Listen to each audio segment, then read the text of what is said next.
Expert analyzes social issues arising from China's banking crisis. Experts mock CCP's economic data, cite Xi's speech as revealing true crisis. Over 84 stores sealed, banks tow away cars overnight, network explodes. CCP's economic rescue move backfires, hitting its own weakness. It's all covered in today's China Truths. Expert analyzes social issues arising from China's banking crisis. Recently, depositors, unable to withdraw funds, vandalized the Qingxuepu branch of a rural consumer cooperative in Bijie City, Guizhou Province. As early as April 2022, for rural banks in Henan had shut down online withdrawal and transfer channels, leaving depositors unable to access their savings. At the time, depositors staged multiple banner protests, raising concerns about whether these escalating protests could evolve into social unrest. With this question in mind, Hope Radio interviewed Chen Songxing, director of the Center for New Economic Policy Research at Donghua University, on the 18th.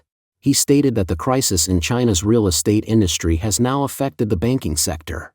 During the Central Financial Work Conference in November of the previous year, it was mentioned that large banks should bear more responsibility, especially in dealing with issues related to small financial institutions. The mature market approach is to intervene in financial regulation, and some financial institutions, like village banks, have likely entered a default stage, and there may be no cash available for depositors to withdraw. Foreign practices involve clearing bad assets or auctioning off a troubled bank, allowing others to merge and absorb it. Currently, it seems likely that China will have large or medium-sized banks absorb the smaller village banks. However, medium-sized banks themselves are not in good shape, so their willingness to directly take on the bad debts of a village bank is probably low.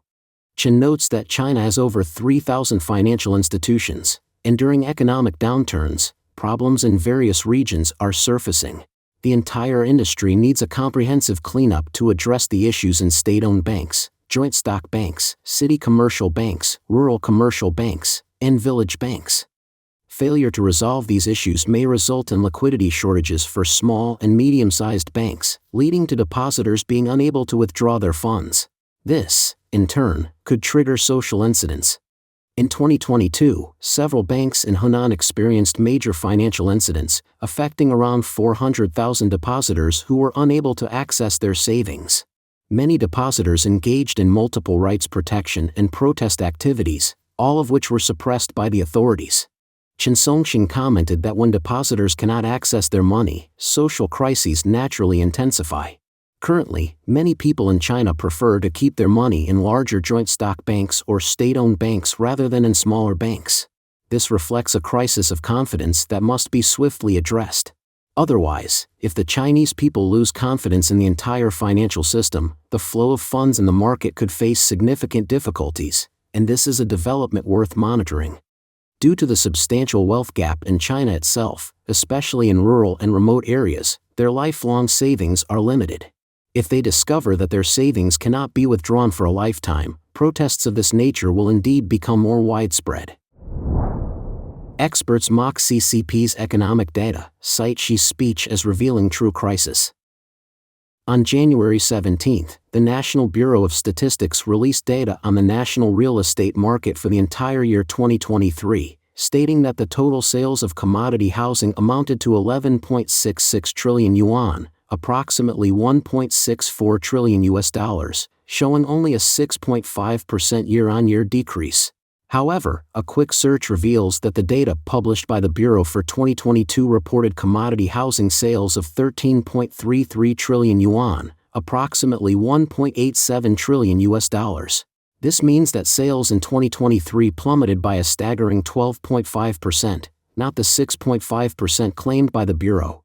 In response to this, the Bureau quickly explained, stating that they had revised the data and admitting that the initially published 2022 data was incorrect. After revision, it was clarified that the decrease in 2023 was indeed only 6.5%.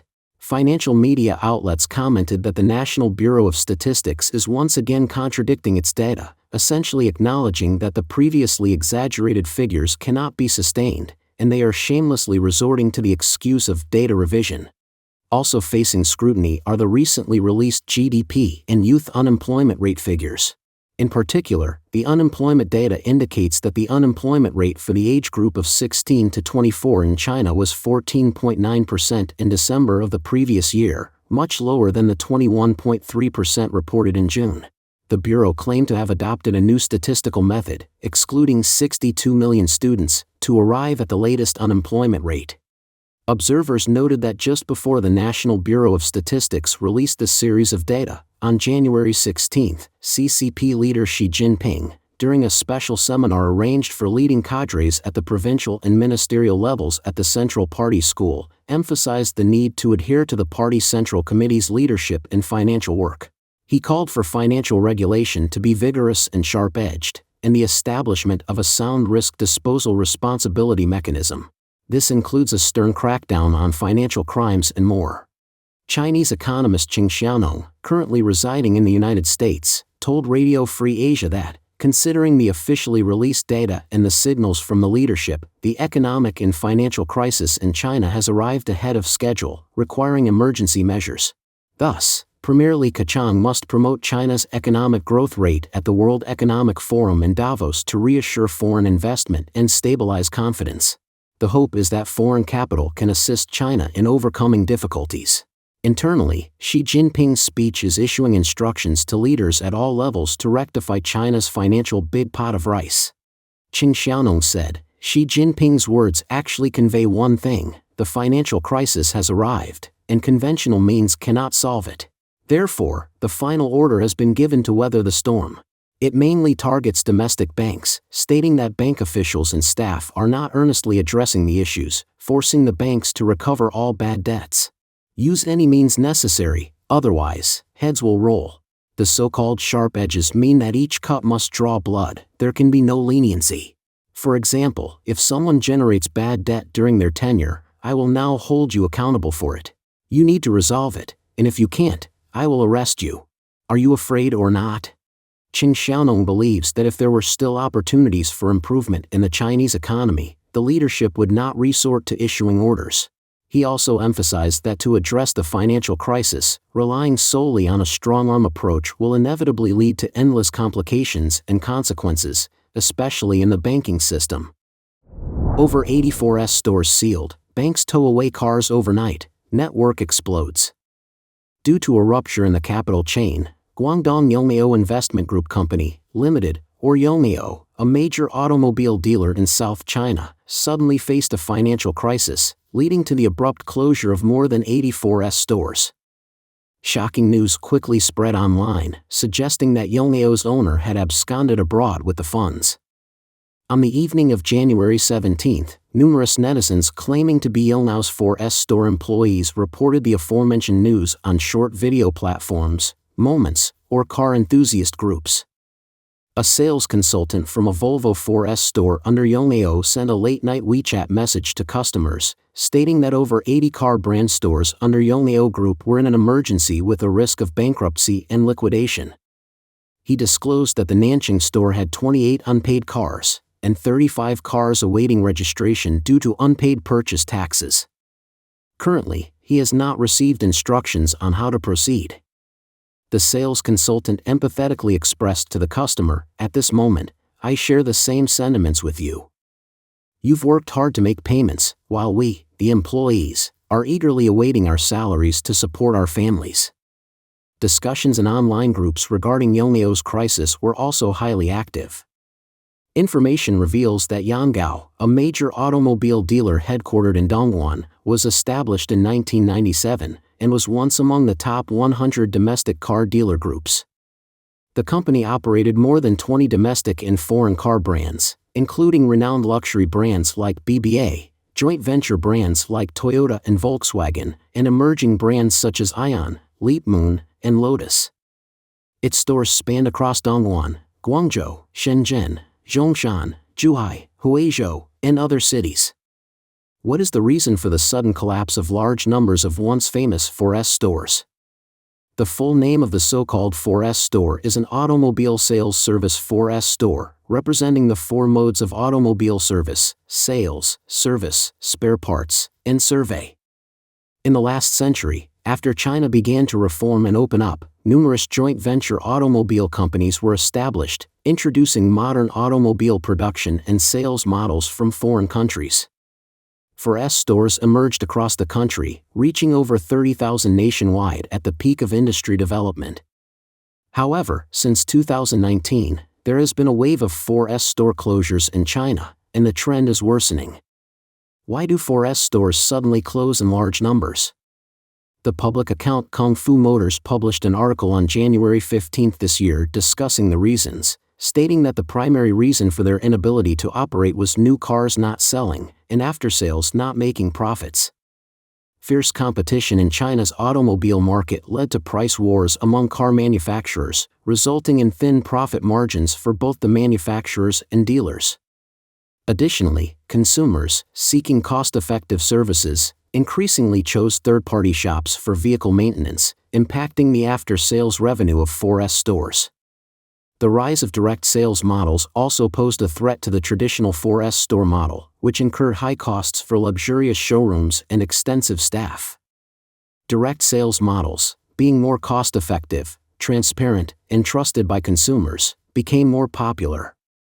In summary, the abrupt closure of over 80 4S stores under Yangao, a once prominent automobile dealer, sheds light on the challenges faced by traditional 4S stores in a competitive market, where price wars, changes in consumer preferences, and the rise of direct sales models contribute to their financial struggles and closures.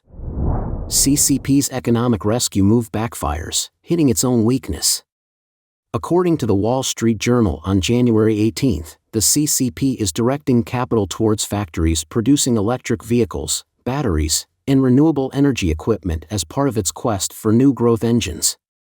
At the core of this ambition is a plan to dominate global markets in emerging sectors like electric vehicles, batteries, and renewable energy. Chinese companies such as BYD, CATL, and LONGi Green Energy are already prominent players in these markets.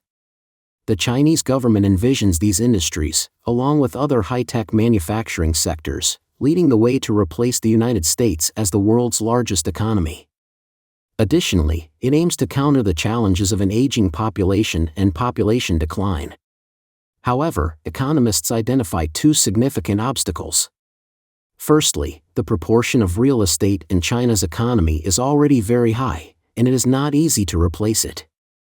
That means the expected rebalancing will be accompanied by economic pains, during which China's economic growth will be much weaker than households, businesses, and investors expect.